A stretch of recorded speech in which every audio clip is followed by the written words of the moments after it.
영원히 길 잃은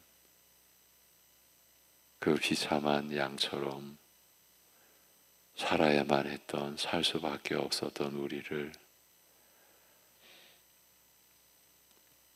한 마리 길 잃은 양을 찾는 목자의 심정으로 찾으시며 부르시며 인도하여 주시는 아버지 하나님,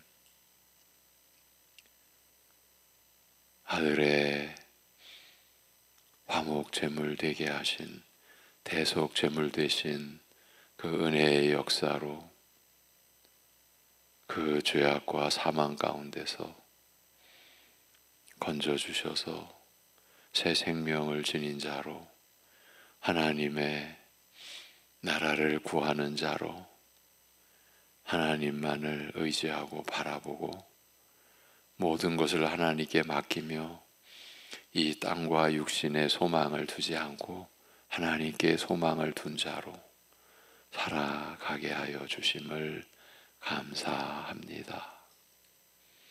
우리를 그렇게 돌보아 주시는 하나님의 열심과 사랑이 우리가 살아가는 형상이 되며 형태가 되며 모습이 되며 그 하나님 아버지의 마음을 닮아가는 그 중심으로 우리 또한 자신과 서로를 돌보며 살아가는, 오늘도 그 삶을 우리가 누리는 하루 되게 하여 주시옵소서.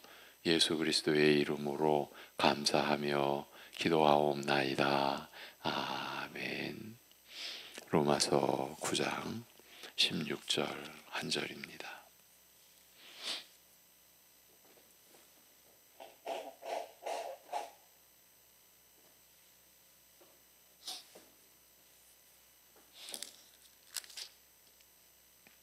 로마서 9장 16절.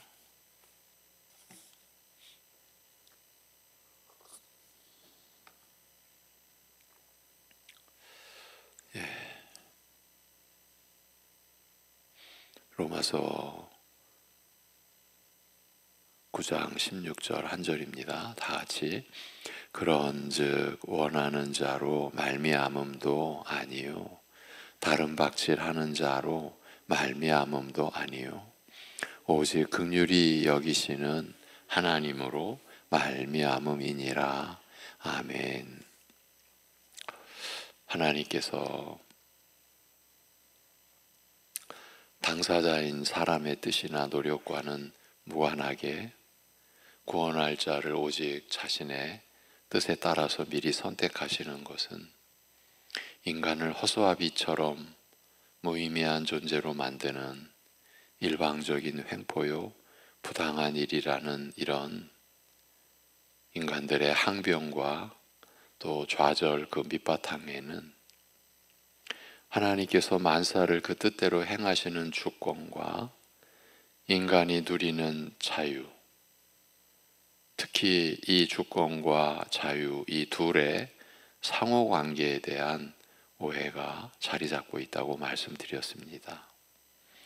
즉 하나님께서 그 뜻대로 행하시는 한 사람이 자유로울 수 없고 반대로 인간이 자유로우면 하나님의 주권이 제한되거나 훼손될 수밖에 없다고 생각하기 때문에 이런 절망에 빠집니다만, 하나님의 주권과 인간의 자유 사이의 상호관계는 참으로 깊고 신비한 것임에도 불구하고 이를 너무 단순하게 생각한 나머지 생겨나는 오해라, 이렇게 말씀을 드렸습니다. 흔히 하나님의 주권과 인간의 자유를 서로 상충하는 것으로, 부딪히는 것으로, 함께 할 수 없는 것으로 생각합니다만, 그리하여 하나님의 주권을 인정하면 우리 장로교회의 신앙고백, 대표적인 신앙고백이죠.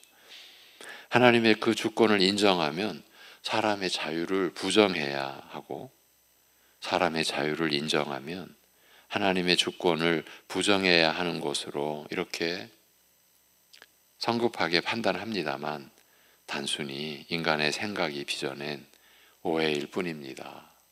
왜냐하면 인간의 자유라는 것 자체가 하나님께서 사람을 지으시면서 그 기뻐하시는 뜻대로 부여하신 선물이요, 정하신 존재 질서인 만큼 사람의 자유가 바로 하나님의 주권의 근거를 두고 있으며 둘은 서로 뗄 수 없이 밀접한 관계가 있기 때문입니다.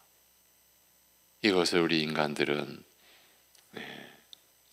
자신들의 입장에서 성급하게 판단하고 오해하고 또 절망하기까지 하는 것이죠. 분명한 사실은 하나님의 주권을 떠나서는 인간의 자유 자체가 존재할 수 없는 것입니다.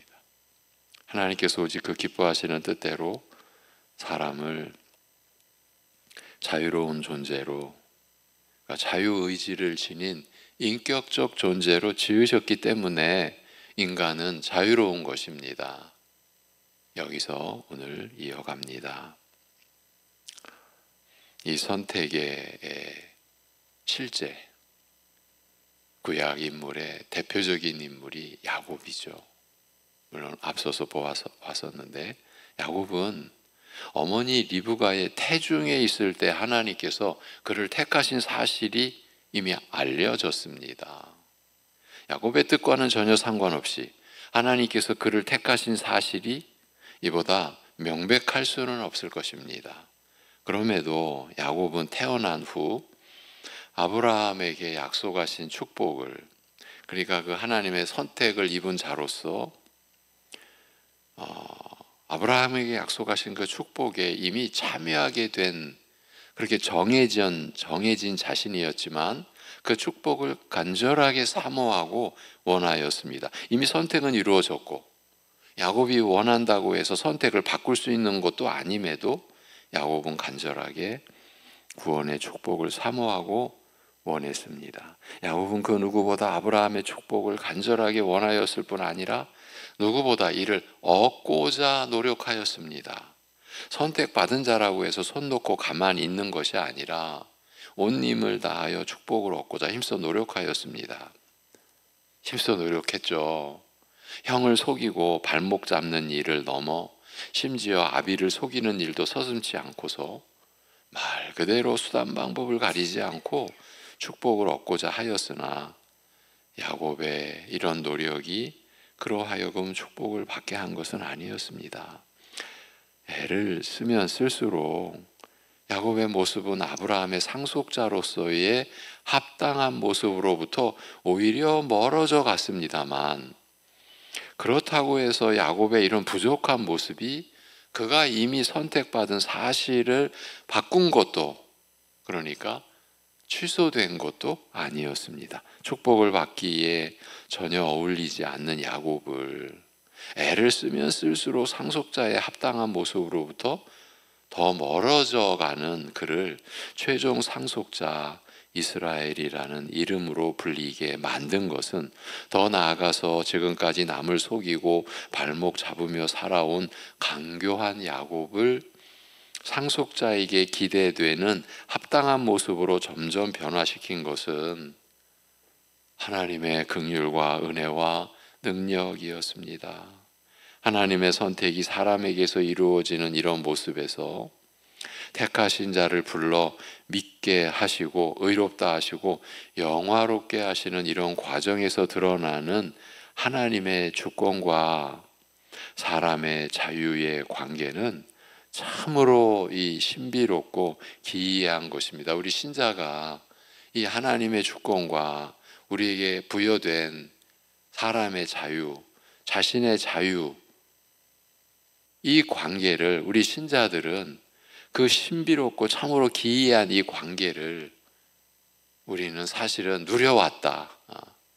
우리가 알지 못할 때도 누렸던 것이 사실이고, 지금 이제 알게 된 이 시점에서는 이제 우리 스스로 생각할 때 이게 너무나 신비로운 거죠.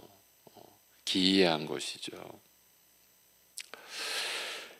우리 일상생활 주변의 예를 들어 설명하면 약간 도움이 될지 모르겠습니다. 이제 법칙이라는 것은 법칙, 필연적으로 그렇게 되는 것을 뜻하는 것이죠. 그러니까 법칙이죠. 그걸 필연적으로 그렇게 되는 것을 뜻하며, 자유는 이런 매임에서 벗어나서 이럴 수도 있고 저럴 수도 있는, 달리 말하면 우연을 뜻합니다만, 이 둘의 관계, 법칙과 이 우연 속에는 자유의 개념이 포함되는 거죠. 이 둘의 관계는 참으로 미묘합니다. 일전에 어떤 분이 방송 강연을 하는 도중에 자신은 유전학, 우리 인간의 유전학, 그 DNA를 부모로부터 물려받는 그 유전학을 배우고 난 다음 깊은 절망에 빠졌노라고 고백하는 말을 전에 들은 적이 있습니다. 사람의 모든 것이 겉으로 드러나는 생김새와 모습은 물론이요, 질병이나 심지어 성격이나 정신적 능력까지도 유전자에 의해 결정이 된다는 사실을 알고 나서 사람은 태어나는 것과 더불어 모든 것이 결정되어 버리니 내가 할 수 있는 것이 아무것도 없다는 생각 때문에 절망하였노라고 하였습니다. 그러다가 기왕 이렇게 되었으니 절망으로 슬퍼하는 대신 이를 적극적으로 즐겨보자는 쪽으로 생각을 바꾸었노라고 말하였다는 겁니다. 지금 이분이 유전학에 대하여 말한 내용이 얼마나 정확한지는 우리야 판단할 수 없죠. 잘 모르겠습니다만, 이제 우리가 지금 짚고 갈 내용, 제가 지적하고자 하는 것은 이분이 한 말을 유심히 들어보면 앞에 한 말과 뒤에 한 말이 서로 맞지 않는다는 사실입니다. 사람의 겉모습은 물론이요, 성격과 내면적인 것까지도 이미 다 결정되어 버린 사실 때문에 절망했다고 말한 다음에 스스로 자신의 생각과 마음을 바꾸어 적극적으로 자신의 처지를 받아들이고 즐기면서 사는 쪽을 택하였노라, 이렇게 말하고 있기 때문입니다. 앞에서는 자신의 모든 것이 이미 결정되어 있으니, 유전자에 의해 결정되었으니 자기로서는 아무 선택의 여지가 없다고 말한 다음에, 그래서 나는 절망했다고 말한 다음에 바로 이어서 이런 상황에 대하여 그렇다면 절망하는 대신, 절망하여 널브러져 있는 대신에 적극적으로 즐기는 쪽을 선택하였다라고 하여, 한편으로는 자신의 모든 것은 이미 결정된 것으로 말하는가 하면, 다른 한편으로는 여전히 자신의 뜻에 따라, 이게 자유의지죠. 하나님이 부여하신 선물. 여전히 자신의 뜻에 따라 여러 가지 가능성 중에서 선택할 여지가 있는 것으로 말하고 있는 것이에요. 그러니까 법칙과 자유, 법칙과 우연, 이 둘의 관계가 이렇게 기묘한 거예요. 또 다른 분은 그 유전학에 대해 소개하면서 참 이런 또 기가 막힌 얘기를 합니다. 앞으로는 유전자를 조작하여 그냥 잘생기고 건강하고 머리 좋은 아이로 골라서 태어날 수 있을 것이라고 전망하는 말을 들었습니다. 사실 여부야 앞으로 두고 보아야 하겠으나, 그러니까 지금 이런 내용들이 우리의 신자의 관점에서는 이 하나님의 창조 질서에까지 사람이 마치 손을 댈 수 있는 것처럼 지금 이루어지는 상황인 거죠. 그러나 여러분, 우리는 알고 믿고 확신하는 바가 있죠. 하나님의 주권, 하나님의 그 전지전능하심은 피조물에 의해서 훼손될 수가 없는 영역이죠. 자, 다시 돌아와서 그렇게 이제 골라서 태어날 수 있을 것이다. 사실 여부야 앞으로 두고 보아야 하겠으나, 여기에서도 주목해야 할 것은 앞부분에서는 인간의 모든 것이 유전자에 의해 결정된 것으로 말한 다음에 바로 이어서 이미 결정된 이것을 우리 뜻대로 바꾸는 가능성에 대하여 말하고 있다는 그 점이에요.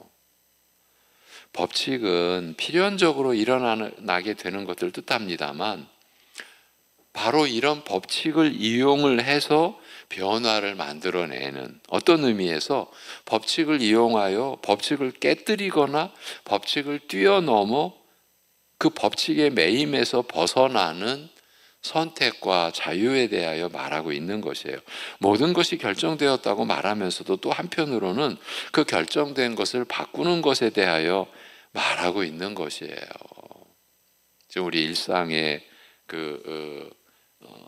생활 속에 있는 지금 우리가 선택과 하나님의 주권과 인간의 자유의지, 이 관계를 지금 우리가 좀 넓게 접근해 가보고 있는 거죠.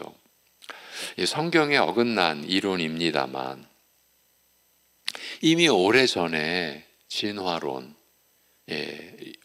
우리가 믿는 창조론과 부딪히는 이 인간이 만들어낸 거죠. 이미 오래전에 진화론은 돌연변이와 자연 선택을 끌어들임으로써 이 자연의 현상도 결정론만으로는, 정해져 있다라는 것만으로는, 그러니까 법칙만으로는 설명하기가 쉽지 않음을 시인했어요. 진화론 안에서도 우회적으로 시인하였으며, 요즘은 우리가 구체적인 거는 알 수가 없지만 과학의 영역에서도, 과학은 실험과 입증된 결과, 그들만의 이제, 우리가 과학을 다 믿지는 않죠. 그러나 그들은 과학을 신봉하죠. 일반인들은. 왜? 입증된 실험의 결과를 가지고 이루어졌다. 그러니까 법칙에 따라 되어진다. 이게 과학의 어떻게 보면 본질이지 않습니까? 근데 이 과학의 영역에서도 확률을 도입함으로써, 확률, 그래서 우연성, 선택, 자유 등의 요소를 받아들여 자연 현상을 설명하고자 합니다. 이게 과학의 영역에서, 물리학이라는 이런 영역에서도 이렇게, 소위 자연 법칙이라는 것, 여기에 우연성이, 또 선택이, 자유가 개입된다라는 거죠. 그런데 이 소위 자연 법칙이라는 것이 사실은 이제 우리의 입장입니다. 우리 신자들의 입장에서, 창조주 하나님을 믿는 우리 입장에서는 자연 법칙이라는 것이 사실은 인격이신 하나님의 약속인 만큼, 이게 하나님이 정하신 거잖아요. 또 하나님의 약속대로 이루어지는 거잖아요. 그런데 하나님이 인격적 존재이시다, 영이시다라는 것은 인격이시다. 인격이신 하나님의 약속인 만큼 자연 현상과 관련하여 우연성과 자유의 요소를 받아들이는 것은 원칙적으로 타당한 면이 없지 않습니다. 요즘은요, 그래서 예측이 요구되는 모든 분야에서 확률, 곧 우연성을 다루는 이론과 방법을 사용하고 있습니다. 그러니까 법칙 안에도 우연이 이미 있다, 개입된다. 그 타당성과 정확성에 대해서는 따로 따질 필요가 없다고 하더라도 법칙과 자유, 필연과 우연의 관계가 단순하지 않다는 사실을, 이 필연과 우연이 법칙과 자유가 서로 분리되지 않고 오히려 밀착되어 얽혀 있다는 이 사실을 사람들은 자기도 모르는 사이에 직관적으로 깨달아 느끼고 있음을 드러내는 증거로 볼 수 있을 것입니다. 그러니까 지금 우리가 무슨 얘기를 하는 겁니까? 하나님의 주권과 자유가 하나가 성립이 되면 다른 쪽 하나는 폐기되어야 된다. 하나님의 주권이 정해지면 인간의 자유는 없는 거고, 인간의 자유를 말하면 하나님의 주권도 제한되는 거다. 이렇게 꼭 볼 수 없다. 지금 우리가 그 얘기를 우리 일상 속에서 한번 더듬어 확인해 보는 것입니다. 그러니까 사람들도 그 점에 대해서 하나님의 주권이 인간을 허수아비로 만들지 않느냐라고 항변하며 좌절하면서도 인간들 스스로도 그 주권과, 하나님의 주권과 그 자유의 관계, 법칙과 자유의 관계에 대해서 스스로 직관적으로 깨달아 느끼고 있음을 드러내는 여러 증거들이 있다. 그 증거들을 살펴드린 거예요. 이렇게 정하여진 것과 정하여지지 않고 열려있는 것의 관계는 단순한 것이 아니라 참으로 복잡 미묘한 것입니다. 만일 법칙과 필연만 존재한다면 이 모든 것이 기계적이 되고 인격적인 것은 사라지게 될 것이며, 만일 자유와 우연뿐이면 반대로 만일 자유와 우연뿐이면 예측, 기대, 신뢰와 희망이 사라지고 뭐가 어찌 될지 모른다는 불안과 막막함에 사로잡힐 것입니다. 구약의 전도서를 기록한 전도자는 천하만사의 정한 때, 곧 하나님께서 만사를 아름답게 행하시는 때가 있음을 알리는 한편, 결과를 예측할 수 없는 일들, 그리하여 7, 8가지 가능성을 두어야만 하는 일들, 실제로 일어나고서야 확정되어 확인할 수 있는 그런 일도 곧 우연도 있음을 알리고 있습니다. 그러나 후자 역시, 그 우연 역시 하나님께서 행하시는 일이라고 밝히면서 그 비밀의 신비로움에 대하여 알리되, 만사를 행하시는 하나님의 행사를 너는 알지 못하리라. 곧 하나님의 이런 행하심은 사람을 초월한, 사람의 이해와 지식을 초월한 것이라고 말합니다. 여러분, 우리는 이제 알고 있지 않습니까? 하나님의 영역을 우리가 압니까?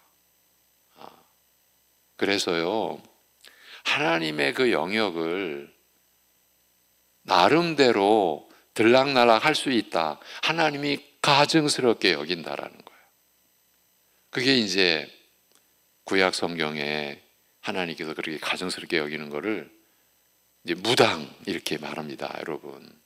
근데 그 무자가, 이 한문으로 말하면 무자가 아주, 한문은 상형 문자라고 그러죠.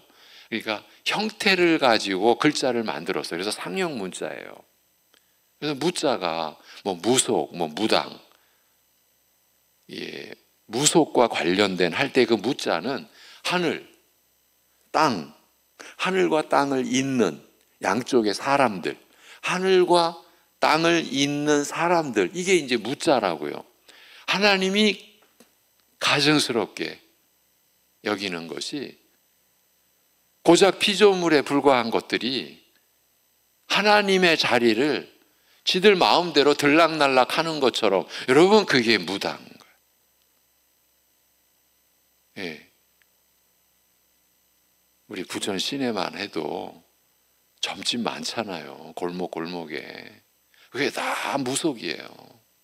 그게 다 사실은 하나님의 그 영역이에요. 창조주의 인간은 범접할 수 없는 하나님의 행사를 사람은 알 수가 없는데, 그런데 사람은 마치 아는 것처럼 행세하는. 그런데 안타깝고 두려운 것은 하나님 나라의 교회 안에서도 그 무속의 흉내, 무당의 흉내를 내는 사람들이, 무리들이 아예 그런 신학을 가지고 아예 교단과 같이 무리를 이루기도 하고, 어느 시대나 이 현대도 마찬가지입니다. 여러분, 뭐 선진사회, 뭐 인류사회, 뭐 선진국, 여러분, 거기도 있습니다. 예. 뭐 이렇게 요즘 뭐 미국 그 대선 때문에 뭐 난리법석이었죠. 거기도 선거철이 되면요, 선거철, 우리나라처럼 뭐 국회의원, 뭐 지자체, 뭐 장 이렇게 선출할 때 성행하는 곳이 어디냐? 점집. 예. 그 인류 뭐 선진 국가라고 하더라도 인간은 별 수 없는 거예요. 하나님이. 그런데 그 만사를 행하시는 하나님의 행사를 알지 못하리라고 말씀하시는데, 우리는 부분 정도는 안다. 뭐 다는 몰라도 우리 운명에 대해서 우리가 알 수 있다. 막 이런 식으로. 예. 신자들도 점집을 찾는다고 하죠. 예. 이런 얘기까지도 예전에 들었어요. 이 점치는 사람이 이게 점이 안 통해요. 그러니까 오히려 그 점치는 사람이, 점쟁이가 당신 신자지? 예. 뭐 이런 우스운 얘기. 여러분, 이것도 우스운 얘기입니다. 어떻게 그 점치는 사람이, 무당이 너 하나님 믿는 사람이지 이걸 압니까? 이것도 다 미혹의 거짓말이죠. 돌아와서 하나님과 사람 사이에 일어나는 이 인격적인 일을 앞서 예로 든 일들과 비교할 수는 없겠으나 다만 하나님의 주권과 사람의 자유, 이 둘의 관계가 참으로 깊고 신비롭다는 점을 가까운 예를 들어 설명하고자 하였을 뿐입니다. 예정과 선택 등 사람의 지력을 넘어서는 이런 불가해한, 우리로서는 이해할 수 없는 일 앞에서 의문을 품게 되는 것은 한편으로는 자연스러운 반응이기도 하나, 그렇다고 해서 가벼운 마음과 생각으로 경솔하게 판단하는 것은 삼가고 조심할 필요가 있습니다. 창세전에 결정된 하나님의 선택을 사람이 확인할 수 있는 방법은 없습니다. 다만 그리스도를 믿는 나 자신을 보고서 하나님께서 택하신 자를 부르시고 믿게 하신다는 성경 말씀에 의지하여 내가 선택받았음을 확인할 뿐입니다. 물론 시험을 받아 믿음이 흔들릴 경우 선택에 대한 확신도 함께 흔들리는 것이 사실이나 우리의 믿음을 회복해 주시는 것과 더불어 다시 나를 택하시고 부르사 믿게 하신 하나님께서 끝까지 나의 구원을 이루실 것을 믿고 바라게 됩니다. 이와는 달리 택함을 받지 못하였다는 사실은 끝까지 확인할 수 없습니다. 하나님께서 언제 그를 불러 믿게 하실지 모르기 때문입니다. 다만 죽는 순간까지, 육신의 죽음을 맞이하는 순간까지 복음을 거부하는 사람에게서는 그가 택함 받지 못하였다는 사실을 어느 정도 분명하게 짐작할 수 있을 뿐입니다. 무엇보다 이처럼 신비로운 일에 대하여 하나님께서 이처럼 신비로운 일에 대하여 굳이 우리에게 알리신 뜻과 목적이 무엇인지 하나님께서 알려주셨으니 우리가 알게 됐잖아요. 하나님께서 계시해 주셨으니까, 기록하여 말씀으로 주셨으니까 알게 된 이 하나님의 뜻과 목적이 무엇인지 항상 기억할 필요가 있습니다. 연약한 우리가 이 땅에서 끊임없이 닥치는 시험과 그 환난을 겪으면서 믿음을 지키며 살아가려 할 때 우리를 도우시고자 우리의 구원을 하나님께서 시작하시고 끝까지 이루어 가심을 확신하고 안심하게 하고자 알리셨다는 이 사실을 꼭 기억할 필요가 있습니다. 죄인인 우리를 오직 은혜와 긍휼로 택하시고, 하나님의 은혜와 긍휼로 택하시지 않았으면요, 우리에게는 영원히 구원받을 가능성이 없죠.